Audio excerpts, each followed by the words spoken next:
강신 진짜 너만 믿는다. 아휴, 알겠어요. 대표님은 그 PT나 잘 마무리하세요. 만일 그 PT 망치면은 사무실에 혼자 있을 생각하시고 저는 이제 대표님? 여보세요? 끊었네? 하여간 성격 급해요. 아주 지 혼자 바빠, 지 혼자. 아유, 왔나 보다. 나갑니다. 네. 보셨다시피 저희 사무실이 조금 작아가지고 이쪽으로 왔는데 괜찮죠? 네, 진짜 조그맣더라고요, 사무실이.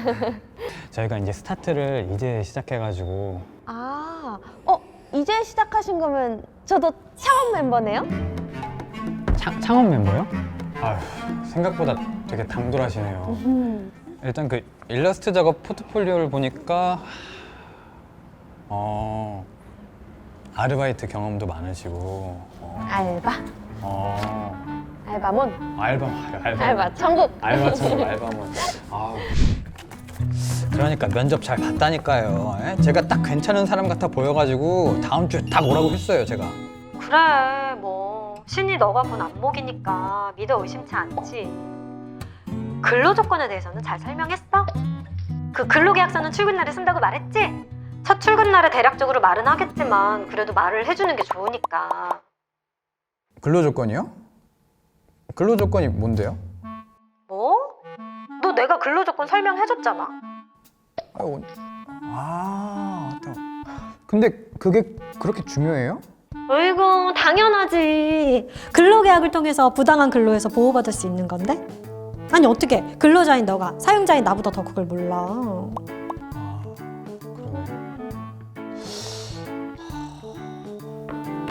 그러네. 아직 다 했네? 벌써? 좀 남았어요, 이제. 그래. 맞습니다. 근로기준법은 근로조건의 기준을 정함으로써 근로자의 기본적 생활을 보장, 향상시키며 균형 있는 국민경제의 발전을 꾀하는 것을 목적으로 하고 있기 때문에 근로자와 사용자 모두가 반드시 알아야 합니다. 그렇다면 근로기준법상 근로자의 정의는 무엇일까요? 근로자란 직업의 종류와 관계없이 임금을 목적으로 사업이나 사업장에 근로를 제공하는 사람을 말합니다. 이는 상용 근로자뿐만 아니라 일용 근로자, 외국인 근로자, 임시직 근로자로서 사용 종속 관계에 있는 근로자 모두를 포함합니다. 여기서 사용자와 근로자에게 적용되는 근로기준법이 상시 근로자 수에 따라 적용 범위가 다르다는 거 알고 계셨나요? 1인 이상 5인 미만의 사업장에서도 근로계약서 작성 및 임금대장을 작성해야 하며 당연히 최저임금도 지켜야 합니다. 또한 근로자 해고 시 해고 예고가 필요하며 근로계약 종료 시 퇴직금도 지급해야 합니다. 5인 미만 사업장은 연차 휴가와 연장, 야간, 휴일 가산수당을 미지급해도 근로기준법 위반은 아닙니다. 또한 근로자의 해고 제한과 서면 통지가 제외되지만 해고 예고는 30일 전에 해야 하며 해고 수당을 지급해야 합니다. 5인 이상 10인 미만의 사업장의 경우 해고에 제한이 생기며 휴업수당과 연차휴가, 가산수당을 지급해야 하며 안전보건 교육을 실시해야 합니다. 10인 이상일 경우 10인 미만 사업장 준수사항과 함께 취업규칙 작성 및 신고 의무를 가지게 됩니다. 상시 근로자 수에 따른 근로기준법 적용표를 보면 다음 화면과 같습니다. 또한 사업장 규모에 따라 법정 의무교육 적용 범위도 조금씩 바뀌게 됩니다. 우선 성희롱 예방교육을 살펴보면 성희롱 예방교육은 사업장 구분 없이 연 1회 실시하며 대표자를 포함한 전 직원이 실시해야 합니다. 산업안전보건교육의 경우 5인 이상 사업장에선 분기별 6시간, 사무직 판매업은 분기별 3시간 이상 진행해야 하며 전 직원을 대상으로 실시하고 신규 직원 채용 시 8시간을 실시해야 합니다. 장애인 인식 개선 교육은 연 1회 실시하되 50인 미만 사업장에선 자료교육으로 대체가 가능합니다.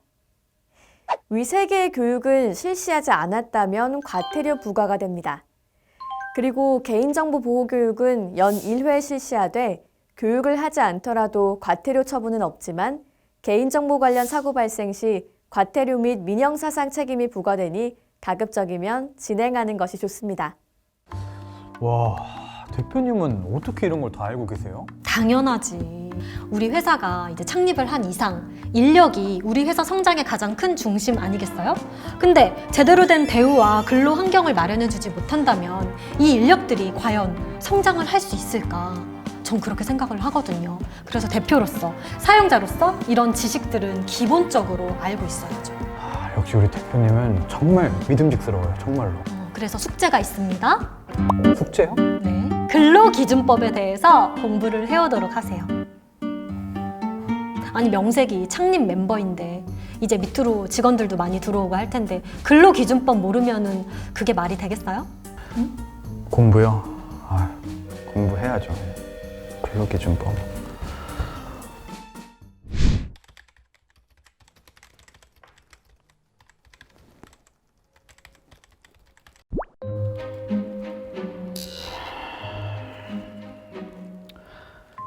저희 선생님, 네, 제가 지금 일에 집중을 하고 있어서요. 아, 저 신경 쓰지 마시고 하시던 거 하세요. 그렇게 다람쥐 마냥 계속 기웃기웃 거리는데 제가 어떻게 일에 집중을 합니까, 선생님? 대표님은 도대체 언제 오시는 거야? 아휴. 그러게요. 대표님 언제 오시지? 하여간 항상 바빠요, 항상. 오늘 신입 오니까 그렇게 빨리 오라고 말을 해도 전화로 이 서류 확인해라, 저 서류 확인해라. 아니, 무슨 직원은 3명인데 내가 3명 있는 것 같다니까? 아휴, 내가 이 일 저 일 다 잘해내고 있어서 망정이지. 이 회사는 내가 없었으면은 아휴, 상상도 하기 싫어, 상상도. 대표님은 홍길동이지, 신입은 다람쥐지. 아주 홍길동과 다람쥐 아주. 아휴, 웃겨요. 홍길동이라서 죄송합니다. 아유, 괜찮습니다. 대표님, 언제 오셨어요? 동해번쩍 서해번쩍 하느라 지금 왔습니다. 위대하신 강신 부장님. 아유, 대표님이 더 위대하시지. 제가 무슨...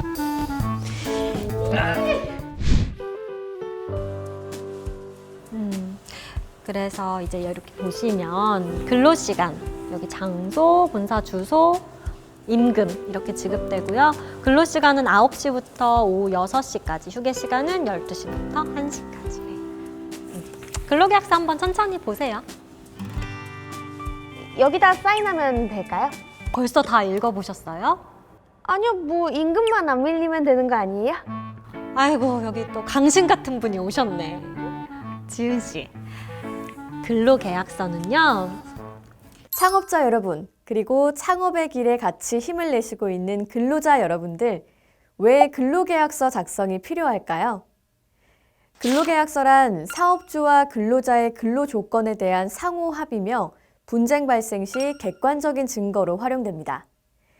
또한 근로계약서를 통해 근로관계 당사자가 누군지 파악되기 때문에 고용관계 판단에 가장 객관적인 증거가 됩니다. 근로계약서에는 어떤 것들이 명시돼야 할까요? 근로기준법에서는 임금, 근로시간, 휴가 등 근로계약서를 체결할 때 명시해야 할 사항을 법으로 명시하고 있습니다. 또한 근로기준법에서는 근로계약서 미작성 시 사업주는 형사처벌의 대상이 되며 균등한 처우나 계약기간, 근로조건 명시 등을 생략할 경우 500만 원 이하의 벌금에 처해집니다. 그렇다면 근로계약서는 정규직 근로자만 해당될까요? 그렇지 않습니다. 비정규직 근로자 근로계약서 미작성 또는 근로조건 누락 시 과태료가 부과됩니다. 근로계약 기간이나 근로시간, 휴게와 휴일, 휴가 등 각 상황에 따라 부과되는 과태료의 차이가 있으니 근로계약서에 반드시 명시해줘야 합니다. 그리고 근로계약서를 준비하다가 구두로 체결한 근로계약에 대해 궁금하신 분들이 있을 텐데요. 구두로 체결한 근로계약 역시 효력이 발생한 판결 사례를 살펴볼 수 있습니다. 다만 앞에서도 언급했듯이 근로계약서는 고용관계 판단에 가장 객관적인 증거가 되기 때문에 서면으로 남기는 것이 좋습니다. 근로계약서 작성에 명시하는 항목 중 임금은 무엇일까요?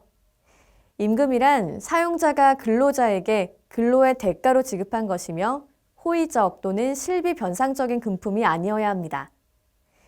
임금은 평균임금, 통상임금, 최저임금으로 나뉘어지며 평균임금이란 이를 산정해야 할 사유가 발생한 날 이전 3개월 동안에 그 근로자에게 지급된 임금의 총액을 그 기간의 총 일수로 나눈 금액을 말합니다. 평균 임금은 퇴직금, 휴업수당, 감급 계산에 사용되고 있습니다. 통상임금은 근로자에게 정기적이고 일률적으로 소정근로 또는 총근로에 대해 지급하기로 정한 시간급 금액, 일급 금액, 주급 금액, 월급 금액 또는 도급 금액이 해당됩니다.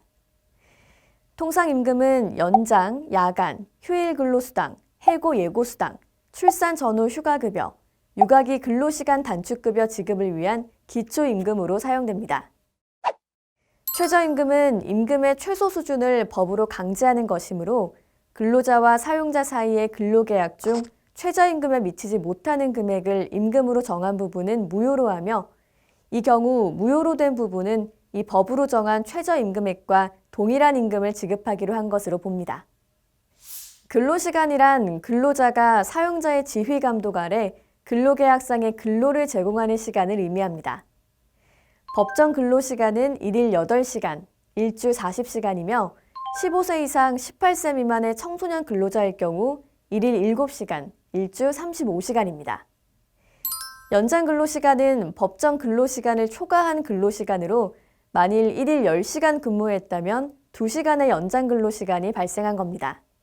야간 근로시간은 오후 10시에서 이길 6시 사이의 근로시간을 말하며 소정 근로시간은 법정 근로시간 범위 내에서 노사 간 근로하기로 정한 시간을 의미합니다.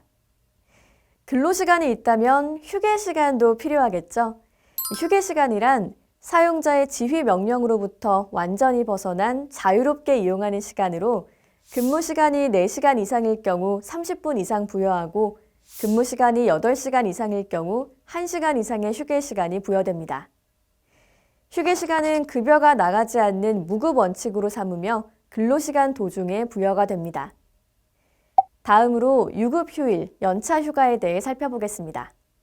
유급휴일에는 주휴일, 근로자의 날, 관공서의 공휴일에 관한 규정에 따른 공휴일이 있고 약정휴일로 창립기념일 등 노사 간 휴일로 합의한 날에는 급여가 제공됩니다. 그리고 계속해 근로한 기간이 1년 미만인 근로자 또는 1년간 80% 미만 출근한 근로자에게 1개월 개근 시 1일의 유급휴가를 줘야 하며 3년 이상 계속해 근로한 근로자에게는 앞서 발생한 11개의 휴가에 최초 1년을 초과하는 계속 근로연수 매 2년에 대해 1일을 가산한 유급휴가를 줘야 합니다. 이 경우 가산휴가를 포함한 총 휴가 일수는 25일을 한도로 합니다. 퇴직금은 퇴직 사유에 관계없이 근로시간이 주 15시간 이상이며 1년 이상 근로 후 퇴직하는 경우 퇴직금을 지급해야 합니다. 퇴직금 산정 방법은 근속연수의 31분 평균 임금을 곱해 산정하게 되며 퇴직일 14일 이내에 금품으로 청산해야 하고 임시로 지급된 임금 및 수당과 통화 외의 것으로 지급된 임금은 퇴직금에 포함되지 않습니다. 그렇다면 퇴직금은 중간 정산이 가능할까요? 이는 주택 구입 또는 전세금 마련 등 법으로 정한 사유 이외에는 불가능합니다. 퇴직연금 제도란 사용자가 매월 또는 매년 퇴직연금 사업을 하는 금융기관에 일정한 금액 이상을 적립하고 근로자는 퇴직한 후 매월 또는 매년 연금을 받거나 일시금을 받을 수 있는 제도입니다. 사업체에서는 확정급여형 퇴직연금제도와 확정기여형 퇴직연금제도 두 종류가 있으며 확정급여형 퇴직연금제도는 근로자가 받을 연금급여가 사전에 확정, 사용자 부담금액은 적립금 운용 결과에 따라 변동되는 연금제도입니다. 확정기여형 퇴직연금제도는 사용자의 부담금이 사전에 확정되고 근로자가 받을 퇴직급여는 적립금 운용 실적에 따라 변동될 수 있는 연금제도입니다. 사장님, 그러면 올해는 최저임금이었는데 다음에 이 금액이 최저임금이 안 되는 경우는 어떻게 해요? 그러니까 올해 근로계약을 체결을 했는데 그게 다음 해까지 넘어가는 경우를 말하는 거지. 그럴 때는 이제 1월 1일부터 최저임금 이상으로 지급하는 거를 갱신해야지. 그렇구나. 임금에도 이렇게 많은 종류가 있는지 몰랐어요. 그러면 임금을 물건이나 상품권 이런 걸로 받아도 돼요? 절대.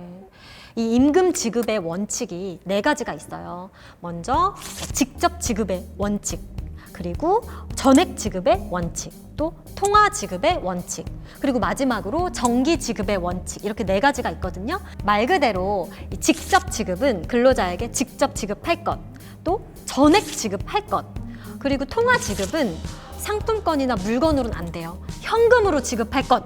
그리고 마지막으로 정기 지급은 근로자에게 매달 정해진 날짜에 정기적으로 지급할 것. 이렇게 4가지 원칙이 있는 거예요. 그러니까 아까 상품권으로 받은 거 그런 건 안 되지. 물론 수표나 통장 입금은 가능하고요. 저 궁금한 거 또 있어요. 포괄임금제가 뭐예요? 이제 이 포괄임금제란 근로할 때 연장, 또 야간, 또 휴일 근로수당 이런 것들을 근로기준법에 따라 가산임금을 미리 정하는 방식을 얘기를 해요. 근데 그건 왜요?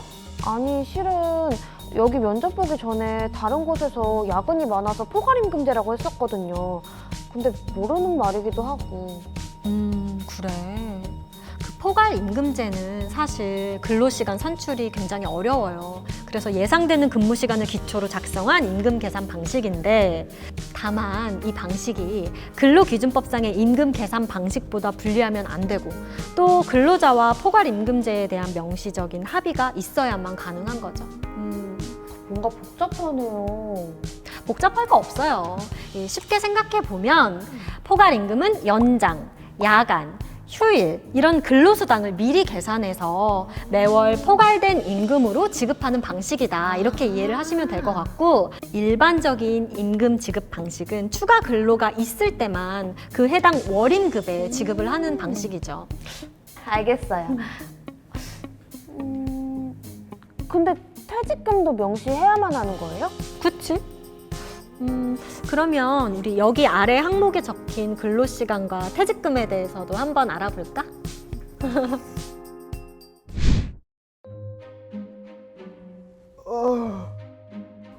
대표님, 저는 이제 퇴근을 한번 해보겠습니다. 그래, 조심히 들어가. 근로계약서 잘 작성하셨어요? 어제 중요하다 뭐다 하시더니 오래 있으시던데?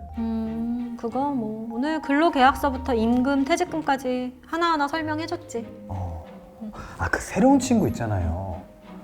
그 개발 업무 쪽을 맡는 건 어때요? 개발? 그 친구 우리 디자인이랑 일러스트 업무 보려고 뽑은 거 아니에요? 저도 조금 바쁘기도 하고 겸사겸사 추가로 하면 좋죠 뭐. 함부로 그렇게 할 수는 없지. 우리가 근로계약서에 근로 제공의 장소와 업무를 분명히 기재했고, 지은 씨가 만약에 거절을 한다고 하면 정당한 사유 없이 그렇게 조절을 할 수는 없지. 정당한 사유요? 그냥 시키면 되는 거 아니에요? 으이그. 우리가 아무리 스타트업이라고 해도 이 정당한 사유 없이 그렇게 직무를 함부로 바꾸고 그러면 안 되지.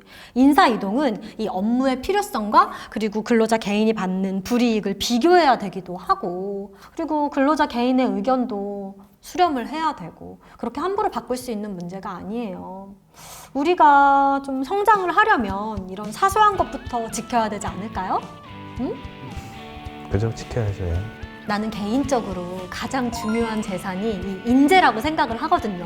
근데 그 첫걸음이 근로계약서니까 첫걸음을 잘 떼야겠죠?